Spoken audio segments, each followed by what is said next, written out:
अध्याय 3 कर्मयोग।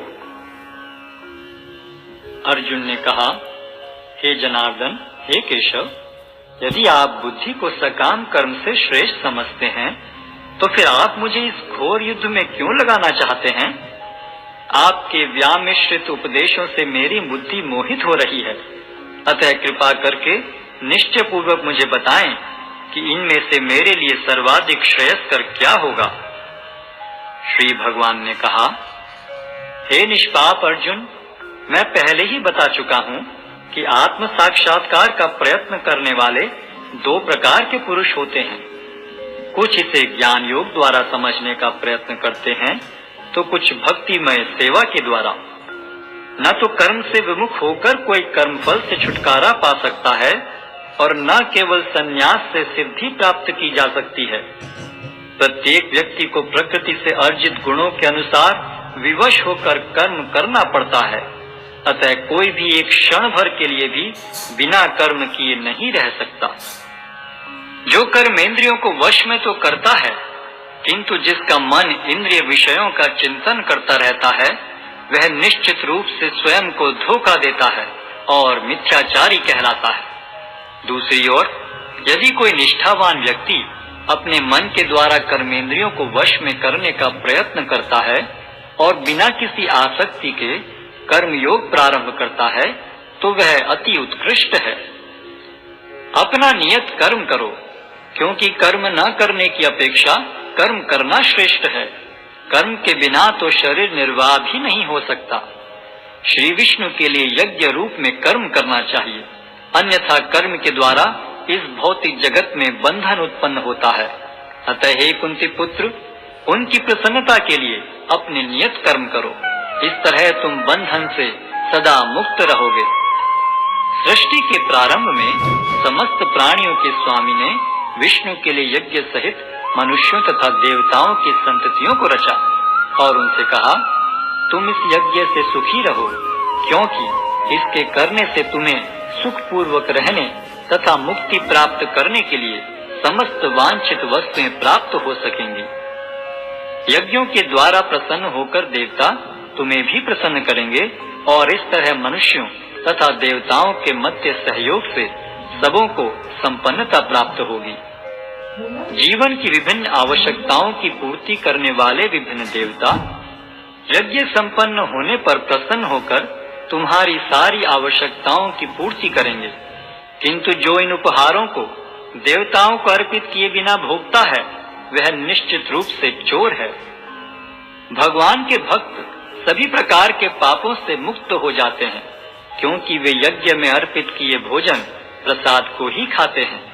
अन्य लोग जो अपने इंद्रिय सुख के लिए भोजन बनाते हैं, वे निश्चित रूप से पाप खाते हैं। सारे प्राणी अन्न पर आश्रित हैं, जो वर्षा से उत्पन्न होता है। वर्षा यज्ञ संपन्न करने से होती है और यज्ञ नियत कर्मों से उत्पन्न होता है। वेदों में नियमित कर्मों का विधान है और ये वेद साक्षात श्री भगवान से प्रकट हुए हैं। फलतः सर्वव्यापी ब्रह्म यज्ञ कर्मों में सदा स्थित रहता है। हे प्रिय अर्जुन, जो मानव जीवन में इस प्रकार वेदों द्वारा स्थापित यज्ञ चक्र का पालन नहीं करता, वह निश्चय ही पाप में जीवन व्यतीत करता है। ऐसा व्यक्ति केवल इंद्रियों की तुष्टि के लिए व्यर्थ ही जीवित रहता है। किंतु जो व्यक्ति आत्मा में ही आनंद लेता है तथा जिसका जीवन आत्म साक्षात्कार युक्त है और जो अपने में ही पूर्णतया संतुष्ट रहता है, उसके लिए कुछ कारणीय कर्तव्य नहीं होता। स्वरूप सिद्ध व्यक्ति के लिए न तो अपने नियत कर्मों को करने की आवश्यकता रह जाती है, न ऐसा कर्म न करने का कोई कारण ही रह जाता है। उसे किसी अन्य जीव पर निर्भर रहने की आवश्यकता भी नहीं रह जाती। अतः कर्म फल में आसक्त हुए बिना मनुष्य को अपना कर्तव्य समझकर निरंतर कर्म करते रहना चाहिए, क्योंकि अनासक्त होकर कर्म करने से उसे पर ब्रह्म की प्राप्ति होती है। जनक जैसे राजाओं ने केवल नियत कर्मों को करने से ही सिद्धि प्राप्त की, अतः सामान्य जनों को शिक्षित करने की दृष्टि से तुम्हें कर्म करना चाहिए।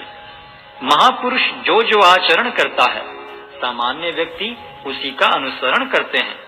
वह अपने अनुसरणीय कार्यों से जो आदर्श प्रस्तुत करता है, संपूर्ण विश्व उसका अनुसरण करता है। हे प्रथापुत्र, तीनों लोकों में मेरे लिए कोई भी कर्म नियत नहीं है। न मुझे किसी वस्तु का अभाव है और न आवश्यकता ही है, तो भी मैं नियत कर्म करने में तत्पर रहता हूँ। क्योंकि यदि मैं नियत कर्मों को सावधानी पूर्वक न करूं, तो हे पार्थ, यह निश्चित है कि सारे मनुष्य मेरे पथ का ही अनुगमन करेंगे। यदि मैं नियत कर्म न करूं, तो ये सारे लोग नष्ट हो जाएंगे। तब मैं अवांछित जन समुदाय को उत्पन्न करने का कारण हो जाऊंगा और इस तरह संपूर्ण प्राणियों की शांति का विनाशक बनूंगा। जिस प्रकार अज्ञानी जन फल की आसक्ति से कार्य करते हैं, उसी तरह विद्वान जनों को चाहिए कि वे लोगों को उचित पथ पर ले जाने के लिए अनासक्त रहकर कार्य करें। विद्वान व्यक्ति को चाहिए कि वह सकाम कर्मों में आसक्त अज्ञानी पुरुषों को कर्म करने से रोके नहीं, ताकि उनके मन विचलित न हो, अपितु भक्ति भाव से कर्म करते हुए वह उन्हें सभी प्रकार के कार्यों में लगाएं, जिससे कृष्ण भावनामृत का क्रमिक विकास हो। जीवात्मा अहंकार के प्रभाव से मोहग्रस्त होकर अपने आप को समस्त कर्मों का कर्ता मान बैठता है, जबकि वास्तव में वे प्रकृति के तीनों गुणों द्वारा संपन्न किए जाते हैं। हे महाबाहो, भक्ति भाव में कर्म तथा सकाम कर्म के भेद को भली भांति जानते हुए जो परम सत्य को जानने वाला है, वह कभी भी अपने आप को इंद्रियों में तथा इंद्रिय तृप्ति में नहीं लगाता। माया के गुणों से मोहग्रस्त होने पर अज्ञानी पुरुष पूर्णतया भौतिक कार्यों में संलग्न रहकर उनमें आसक्त हो जाते हैं। यद्यपि उनके ये कार्य उनमें ज्ञानाभाव के कारण अधम होते हैं, किंतु ज्ञानी को चाहिए कि उन्हें विचलित न करे। अतः हे अर्जुन, अपने सारे कार्यों को मुझ में समर्पित करके मेरे पूर्ण ज्ञान से युक्त होकर लाभ की आकांक्षा से रहित, स्वामित्व के किसी दावे के बिना तथा आलस्य से रहित होकर युद्ध करो।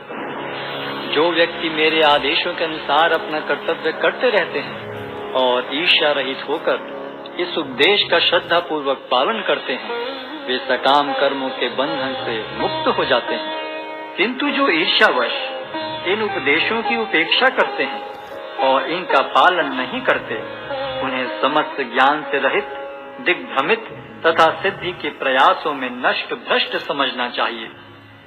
ज्ञानी पुरुष भी अपनी प्रकृति के अनुसार कार्य करता है, क्योंकि सभी प्राणी तीनों गुणों से प्राप्त अपनी प्रकृति का ही अनुसरण करते हैं।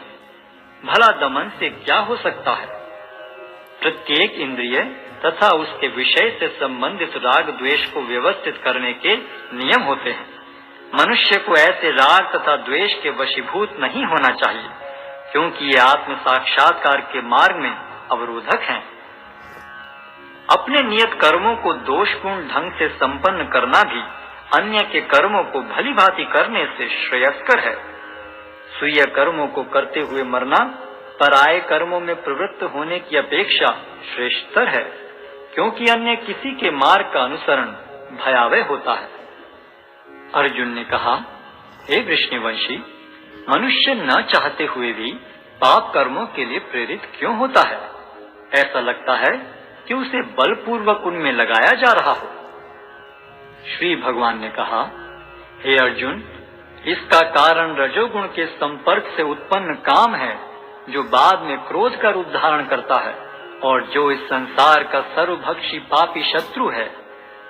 जिस प्रकार अग्नि धुएं से, दर्पण धूल से अथवा भ्रूण गर्भाशय से आवृत रहता है, उसी प्रकार जीवात्मा इस काम की विभिन्न मात्राओं से आवृत रहता है। इस प्रकार ज्ञान में जीवात्मा की शुद्ध चेतना उसके काम रूपी नित्य शत्रु से ढकी रहती है, जो कभी भी तुष्ट नहीं होता और अग्नि के समान जलता रहता है। इंद्रियां, मन तथा बुद्धि इस काम के निवास स्थान हैं। इनके द्वारा यह काम जीवात्मा के वास्तविक ज्ञान को ढककर उसे मोहित कर लेता है। इसलिए हे भरतवंशियों में श्रेष्ठ अर्जुन, प्रारंभ में ही इंद्रियों को वश में करके इस पाप के महान प्रतीक काम का दमन करो और ज्ञान तथा आत्म साक्षात्कार के इस विनाशकर्ता का वध करो। कर्मेंद्रियां जड़ पदार्थों की अपेक्षा श्रेष्ठ हैं। मन इंद्रियों से बढ़कर है, बुद्धि मन से भी उच्च है और वह आत्मा बुद्धि से भी बढ़कर है।